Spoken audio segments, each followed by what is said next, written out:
Hi, everyone. Welcome to tonight's program, Commonalities of Hate Facing Racism. And thank you, everyone, for being here as we engage in such a pressing and timely and often difficult discussion. My name is Sarah Brown, and I am the Executive Director of the Center for Holocaust, Human Rights, and Genocide Education. That's Chhange with 2 H's. And before I continue, I want to note that our center is housed on the occupied territory of the Lenape people. Tonight's program is part of a 41-year history here at Chhange of innovative human rights education. Our center was founded in 1979 by 2 Brookdale Community College professors, Dr. Cy Siegler and Jack Needle, who founded what was initially known as the Center for Holocaust Studies. 41 years later, Chhange has expanded both in scope and in size, and more recently via virtual platforms. But we remain committed to the elimination of anti-Semitism, racism, and all forms of prejudice through education about the Holocaust, other instances of genocide, and human rights. In addition to housing an exhibit that features the Holocaust, the Armenian genocide, and the genocide against the Tutsi in Rwanda, our center includes a 6,000-volume library dedicated to Holocaust and genocide studies, and the only Holocaust and genocide archives in the state of New Jersey. While our center remains closed because of the pandemic, we have pivoted to online programming, and since March, we have provided dozens of programs that have reached over 25,000 people.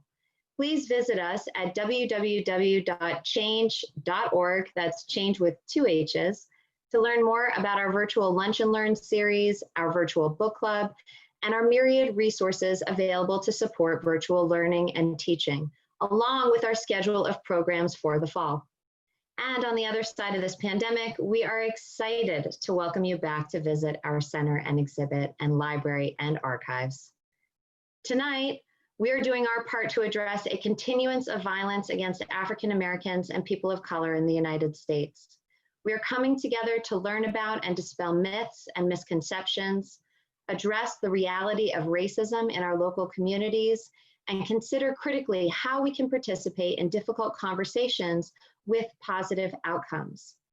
A very, very special, warm, and heartfelt thank you to Bob and Myrna Raskin, who sponsored tonight's program. Without your generosity, we would not be gathering tonight.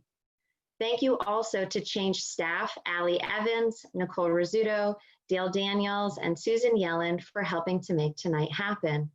And a very special thank you to Dr. Linda Caldwell Epps for being here to work with us. It is now my pleasure to introduce Dr. Caldwell Epps. She is the founder and CEO of 1804 Consultants and a founding member of the Sankofa Collaborative. Her 45+ years of experience working with educational and cultural institutions include the New Jersey Historical Society, where she served as president and CEO, and the New Jersey Network Television and Radio, where she served as VP for Institutional Relations. She is a tremendous source of knowledge, and she is such an empowering speaker. She's also a valued thought partner and a friend, and she told me to keep this short. So let me just end with, I am thrilled that she is here to speak with us all tonight. Please join me in welcoming Dr. Caldwell Epps.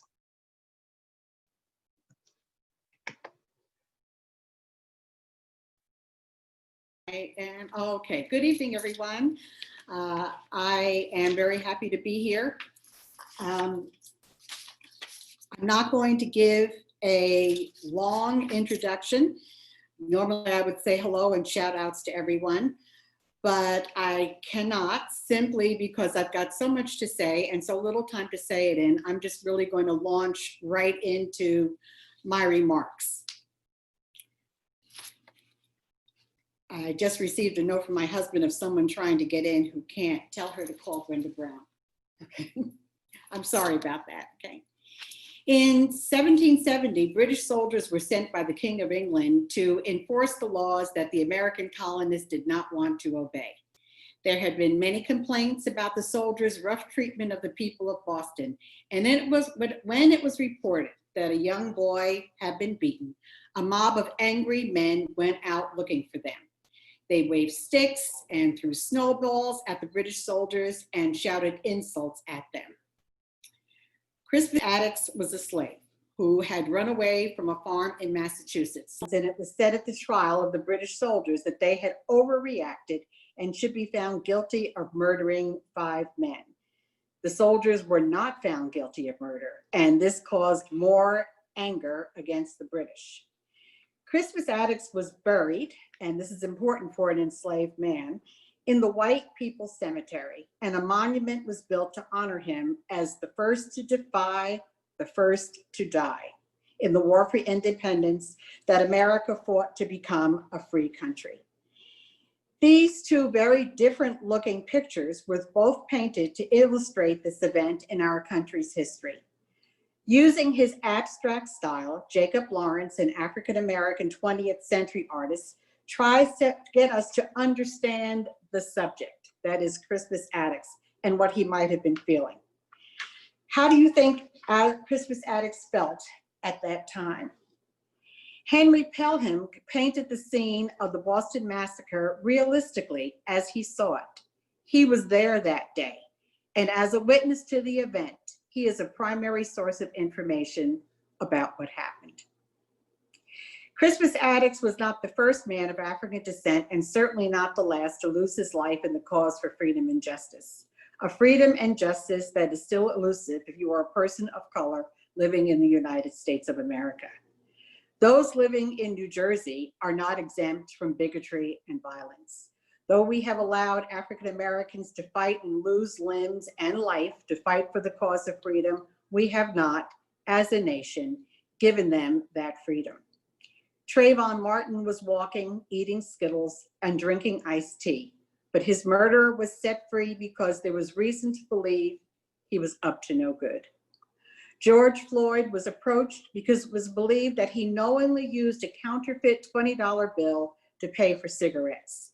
Eric Garner lost his life in a similar way because he was accused of illegally stealing cigarettes.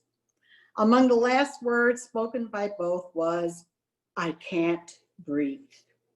In a case of mistaken identity, an emergency technology worker who had just done 4 overnight shifts, Breonna Taylor, was shot 5 times and died sleeping in her own bed.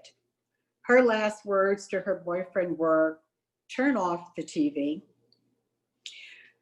Mississippi freedom fighter Fannie Lou Hamer asked the Democratic National Convention in 1964, after listing a list of similar events, "Is this America?"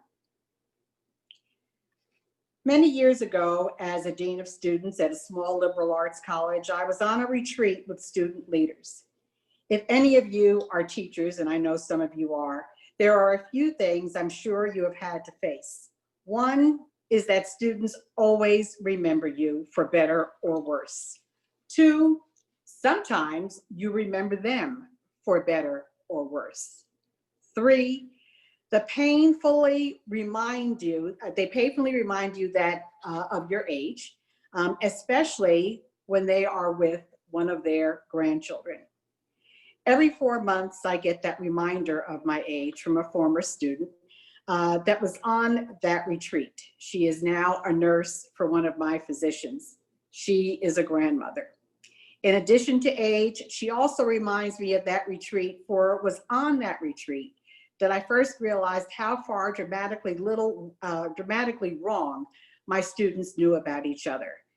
The Black students on the retreat agreed that all whites lived perfect lives without conflict, and that they were all rich. The white students felt that all the Black kids were hip, poor, and capable of sudden outbursts of violence at any time. Thus began my journey on doing everything I could to dispel the myths that the races have about each other. So we're going to take a little quiz, and we're going to see how much you know about the races. And we're going to do this by polling, and the questions are going to show up on your screen. I'm going to read it quickly, and then you're going to respond the way the poll directs you. So Nicole, we can have the first one. Okay, members of a race can be identified by their A, blood group, B, skin color, C, ancestry, D, genes, E, all of the above, and F, none of the above. Think for a few seconds, and when the music stops, I think we have music. Okay.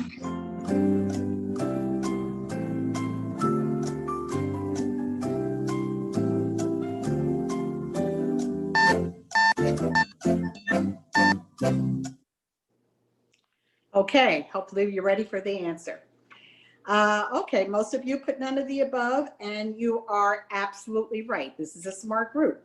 There are no traits, no characteristics, not even one gene that distinguishes all members of one so-called race from all members of another. The A, B, O blood groups can be found in all the world's peoples. Estonians and Papua New Guineans, for example, have the same frequencies. Skin color tends to correspond with latitude, not race. Sub-Saharan Africans, Southern Asians, and Melanesians from the Pacific all have very dark skin. Ancestry is difficult to trace. Go back 30 generations, less than 1,000 years, and you have 1 billion ancestors. So you did pretty good on that one. Let's go to the second one. Which continent has the greatest human genetic diversity? A, Europe, B, Asia, C, South America, D, Africa, E, North America. And once again, we'll have the music, and by the time the music is ended, you are to have your answer.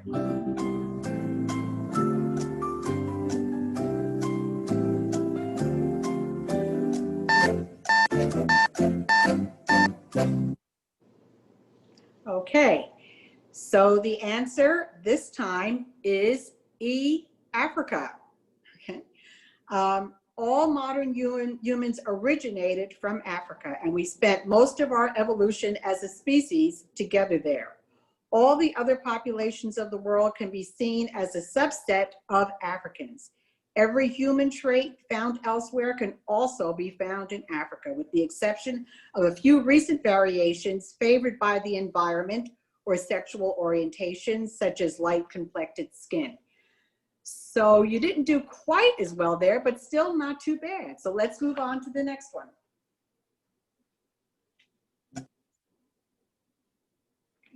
Which continent, which of the following was not an important reason why African slavery first took root in North America? A, as non-Christians, they had no legal protections. B, they were skilled semi-tropical farmers. C, the supply of indentured servants from Europe was becoming unreliable. D, they were deemed innately inferior. E, unlike Native Americans, they were resistant to European diseases. And F, they couldn't easily run away. So again, for our music, Nicole.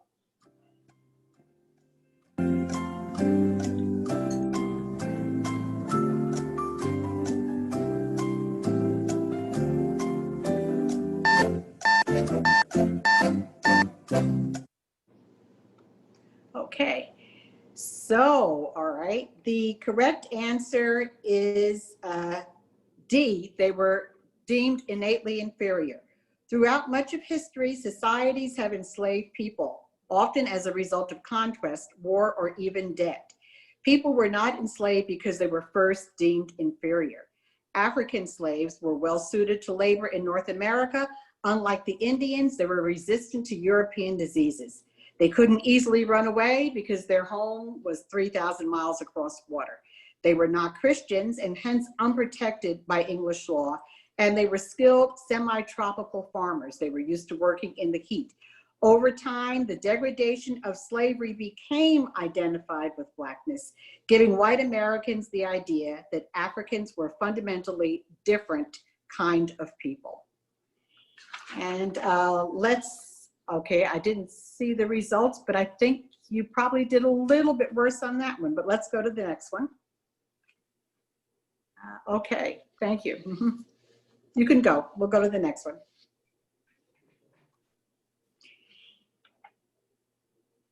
In America, the rise of the idea of white supremacy was tied mostly directly to A, Indian removal, B, slavery, C, the Declaration of Independence, or D, the Constitution? And if you were listening, you're probably going to do pretty well on this one. Let's have the music again. I'm sorry.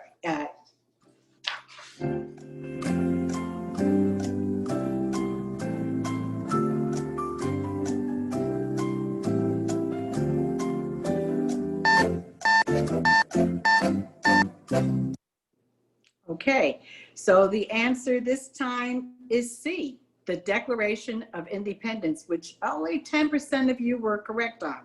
Ironically, it was freedom, not slavery, that gave rise to modern theories of race. Until the age of revolution, slavery was an unquestioned fact of life, similar to the answer in the question of before this. It was only when Americans proclaimed the radical new ideas that all men are created equal, that slavery was first challenged as immoral. The new idea of race helped explain why some people could be denied the rights and freedoms that others took for granted. And we have one more.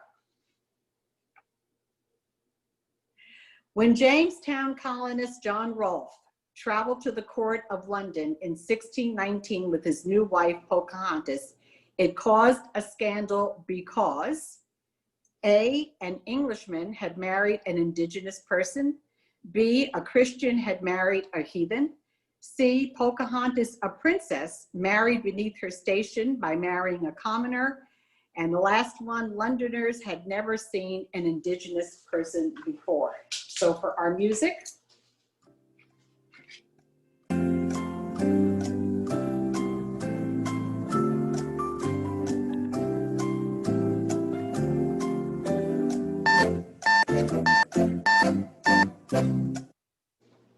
Okay, so let me see how you did. Okay. The answer is Pocahontas, a princess, married beneath her station by marrying a commoner. 19% of you got that one correct. 17th century England was a very hierarchical feudal society where people's class status was fixed at birth.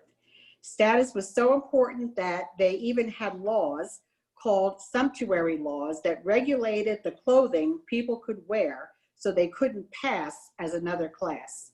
When John Rolfe took his new bride, Pocahontas, who had, by the way, converted to Christianity, back to London, the English settlers, though in conflict with the Indians over land, had not yet developed the ideology of race that would later help justify Indian removal.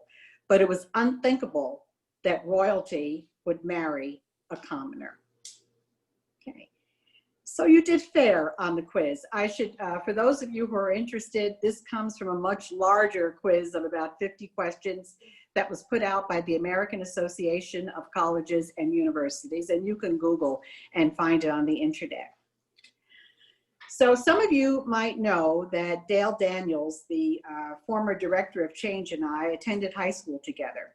She wrote to me just a week ago or two ago that Elizabeth, where we attended school, is not known for having the greatest school system, but the diverse environment made for a great life learning environment. And I agreed with her. I grew up in a very racially and ethnically diverse school and neighborhood.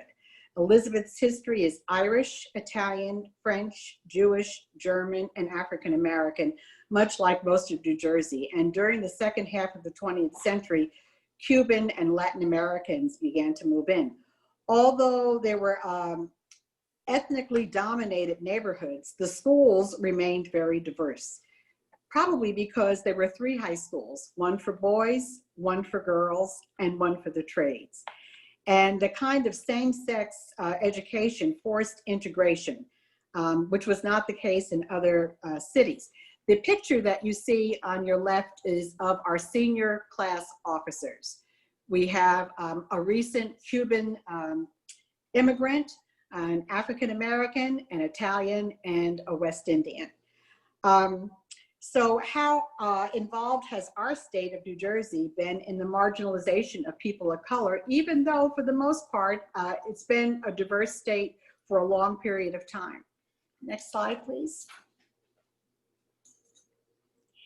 The earliest known record of slaves in New Jersey dates back to 1680, when Colonel Lewis Morris of Shrewsbury in Monmouth County is identified as owning approximately 60 to 70 slaves. New Jersey's enslaved fought in the Revolutionary War battles, and those of you who have visited the New Jersey Performing Arts Center might have noticed on the grounds a plaque dedicated to Cujo Benquanti, an enslaved man who belonged to Benjamin Coe. But Cujo fought for his master in the Revolutionary War and received special recognition for his bravery in the Battle of Monmouth. For many years, those of us who live in New Jersey convinced ourselves that we did not have a race problem. I cannot explain how that happened. Our naivety, I mean. Slavery was always in the North. My now town of Newark grew wealthy because of Southern demand for those products in Newark that were needed to help keep the plantations of the South and the businesses alive. Factories in New Jersey produced goods that allowed the Southern wealthy to show just how wealthy they were. New Jersey was also a very active Underground Railroad state. It was on the eastern coast of the railroad, and it was the first northern state that you would reach from Delaware. Many of the all-Black towns that are still extant in New Jersey were formed by recently freed or newly runaway slaves. This slide is a picture of Timbucto, New Jersey in Burlington County, which was settled in 1820. New Jersey is the southernmost northern state, and it did not vote for Lincoln in either election. It was also the only northern state that did not allow African Americans, free or enslaved, to fight during the Civil War. If you were a person of color, you had to join a regiment from another state. New Jersey did not pass the 13th Amendment that declared all men free until 3 years after the Civil War ended. And according to New Jersey scholar James Gigantano, there were at least 500 people still enslaved in New Jersey at the conclusion of the war, and some of them remained enslaved until the 1880s, more than 20 years after the war's end. And what about Jim Crow? Ask any African American living in New Jersey during the 20th century, and they can give you a litany of abuses they suffered because of their color. The Ku Klux Klan during the 1920s had its state headquarters located 1/2 block from Broad and Market Streets in downtown Newark. In New Jersey, the Klan burned a cross in a field owned by an Irish Catholic and another cross at the same time in the main African American shopping area of Metuchen, New Jersey. At Farmingdale, a Farmingdale Klan ceremony, again in the 1920s, naturalized 1,700 new Klan members at one gathering in Asbury Park. The Civic Church League joined the Klan to dry up New Jersey's resort towns because it was said in the minds of Ku Kluxers that Catholics and Jews drank and purveyed alcohol, corrupting upstanding and righteous Protestants. A hotbed of the New Jersey Klan was in the Somerset town of Zarephath, where the Reverend Alma Bridwell White, a Klan feminist, ran a congregation known as the Pillar of Fire and proved she could rail against Blacks, Catholics, and Jews with the same vigor as any of her male counterparts. There were also this picture is of a Klan in Princeton in 1920. There were quieter forms of racism. Movie theaters statewide were known to have special days or afternoons when non-whites could attend. The beach in Atlantic City had a section called Chicken Bone Beach, next slide please, that was reserved for African Americans. This was during my time. This picture was taken in the mid-1950s, and you'll see Sammy Davis Jr. in there. You might recognize him surrounded by all the bathing beauties. But the next slide.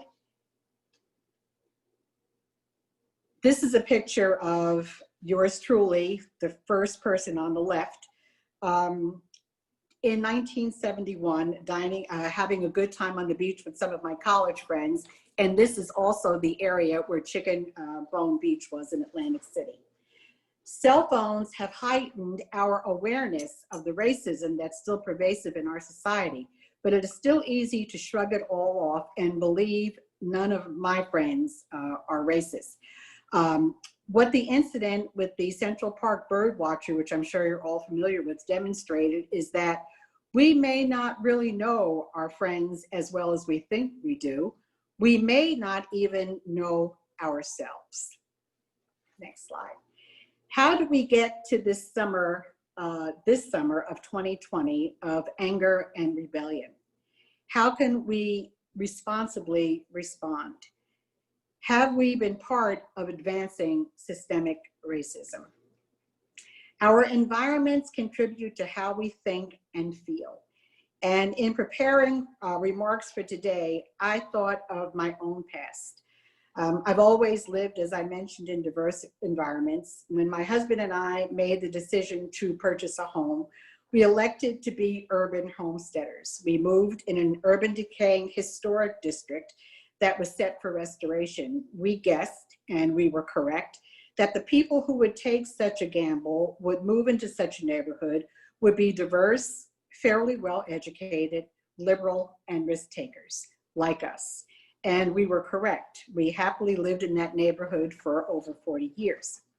So given my diverse background, I will admit that I have a pretty smug feeling that I know a good deal about the struggle of the oppressed. But I learned just a few short years ago about the Armenian genocide through the wonderful writing of Peter Balakian, who is an American Pulitzer Prize winning writer and scholar. I was introduced to his memoir, Black Dog of Fate, and some of you may have read it as well. It had a remarkable impact on me. Whenever I hear the word Armenian now, in any context, my ears perk up.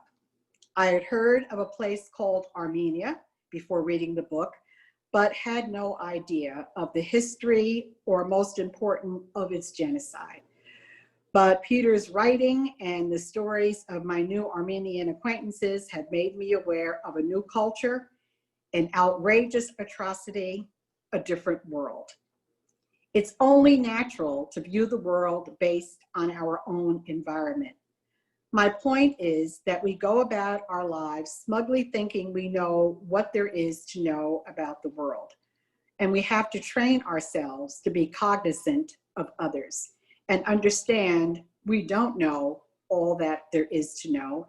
And any of us at any given time are guilty of condemning the other.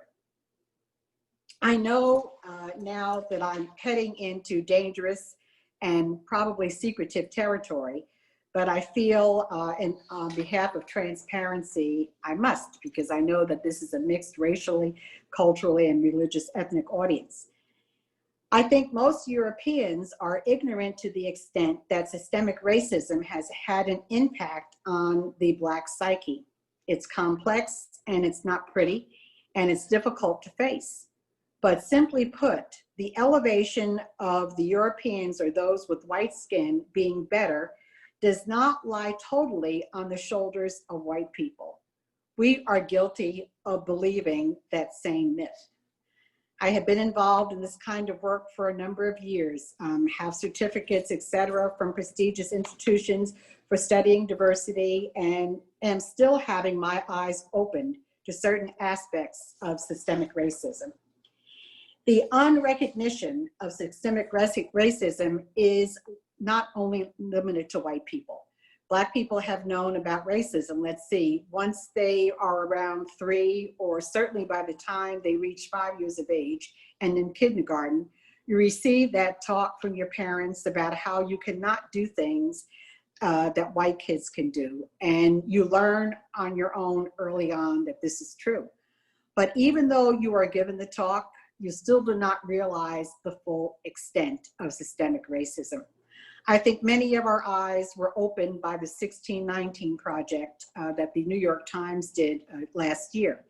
The systemization of racism has been ongoing for that long and more, at least 400 years.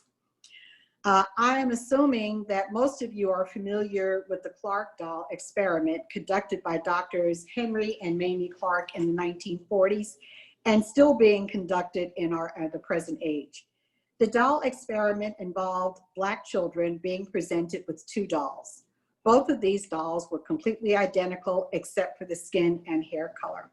One doll was white with yellow hair, while the other was brown with black hair. You can see the top picture illustrates a child as he's taking the test. The child was then asked questions inquiring as to which one is the doll they would play with, which one is the nice doll, which doll looks bad, which one has the nicer color, which one has the nicer hair, etc. The experiment always shows, from the mid-1940s until the present day, a clear preference for the white doll among all children taking the study. That is, Black children as well as white. One of the conclusions from the study is that a Black child by the age of 5 is aware that to be colored in American society is a mark of inferior status. These findings expose acute hatred, internalized racism among African American children that carries over into African American adulthood. So let's move on and take the time to reflect a little bit more.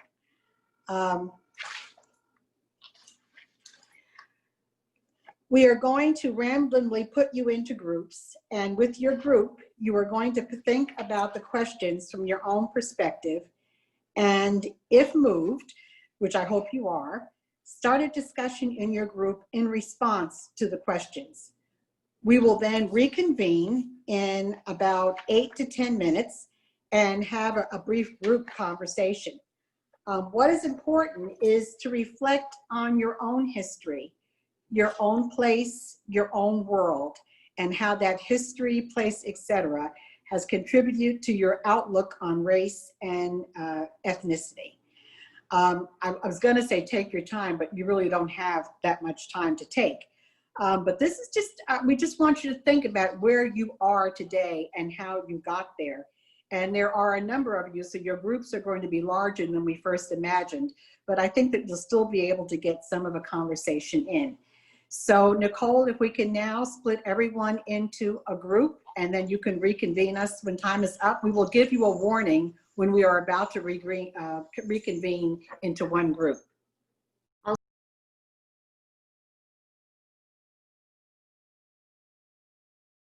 Talking about so that went much too quickly. I know for my group, and we just tapped the surface of it. But for those of you who are with us and felt that you wanted to talk more, that's what part 2 of this will be, and we'll talk more about that in a few minutes.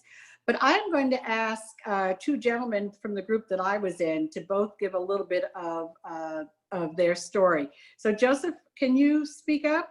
Okay. So last week I delivered a presentation on my history of learning about racism. That was easy. Learning about institutional racism, which I did in the early 1970s through extensive study and being involved in affirmative action. And only the last couple of months, I dug into white privilege and discovered that I really did have white privilege, which I'll admit, there was a time I thought that was all about class. If you had money and connections, you had privilege, otherwise you didn't. So that's kind of a part of my journey. So Thank you. did I answer the question you wanted? Yes, yes, you did. And I know I've forgotten the other gentleman's name who I wanted to, who just did the search. Can you speak up? You talking about me, Bruce? Yes, I am. Yeah, okay, Linda.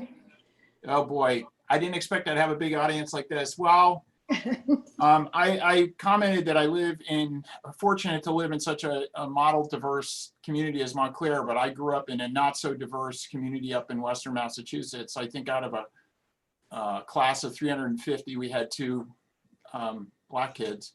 And, you know, my parents always were inclusive, worldly, brought people in. But one thing is I do a lot of Ancestry.com work. And my mother's father was from Armenia, and a lot was focused more on, you know, he was the only one and his brother that survived. The rest were wiped out. He was lucky enough to get out. My great grandmother sent him out. But I started digging on the other side.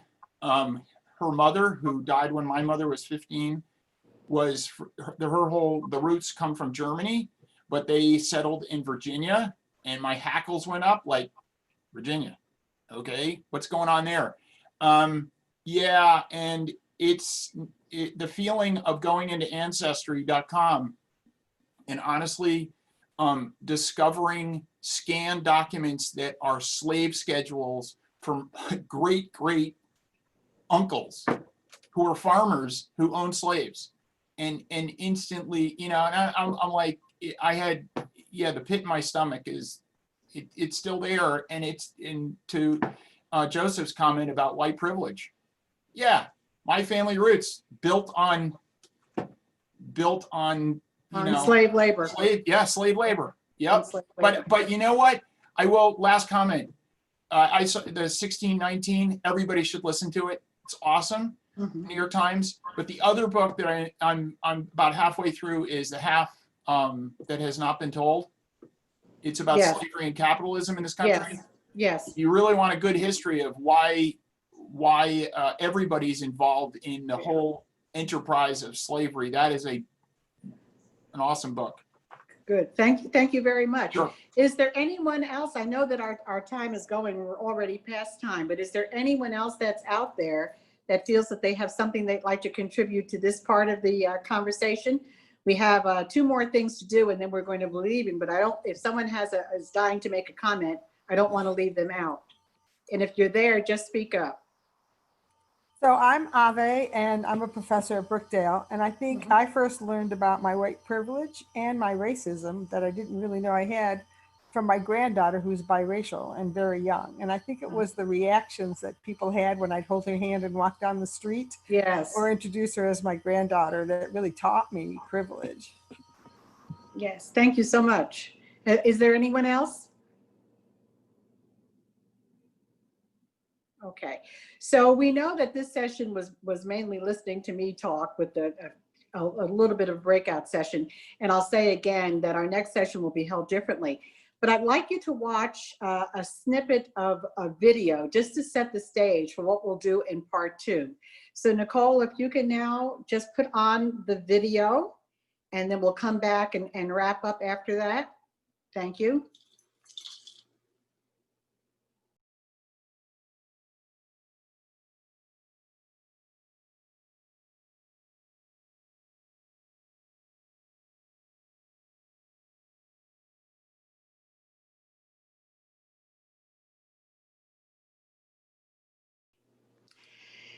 So thank you.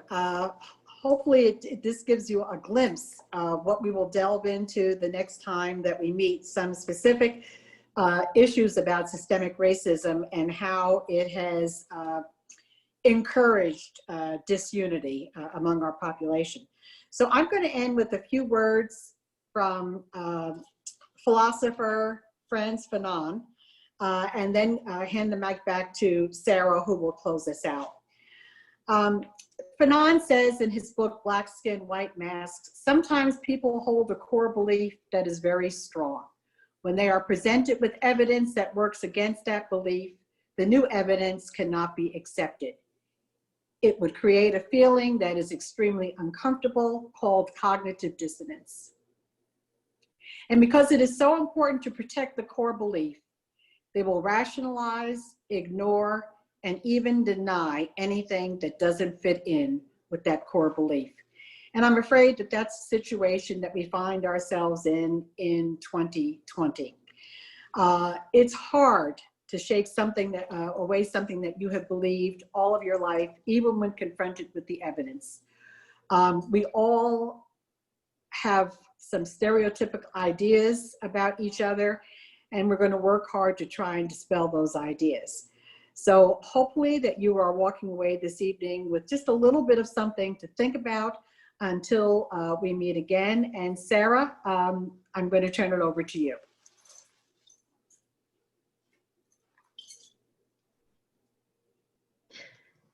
Thank you so, so much, Dr. Caldwell Epps. That was, I feel like we covered a lot of strong ground in a very brief period of time.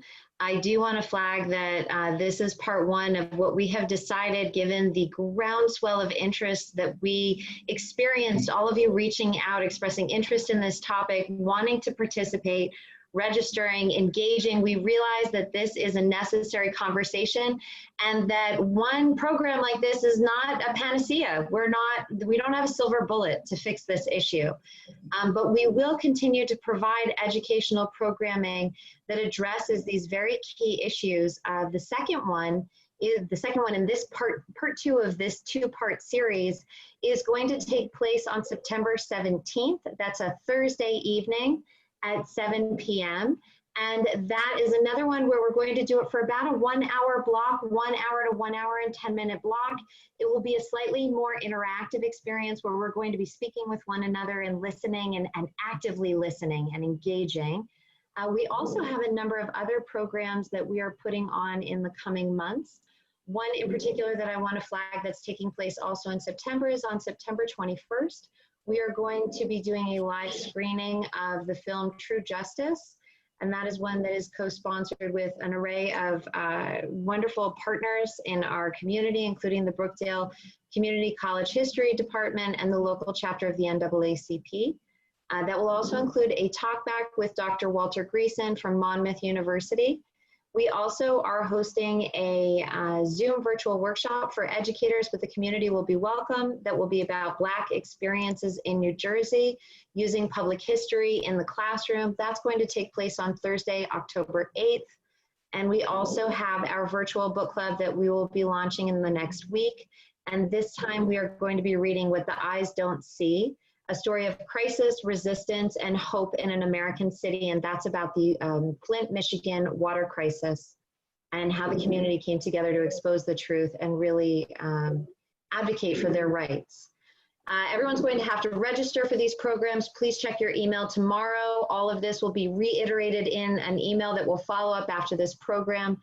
Thank you again, Dr. Caldwell Epps, for being here. Thank you to everyone for being here. Being present is a part of the necessary steps that we're all going to have to undertake to make this community a more welcome and diverse and representative of what's in our hearts.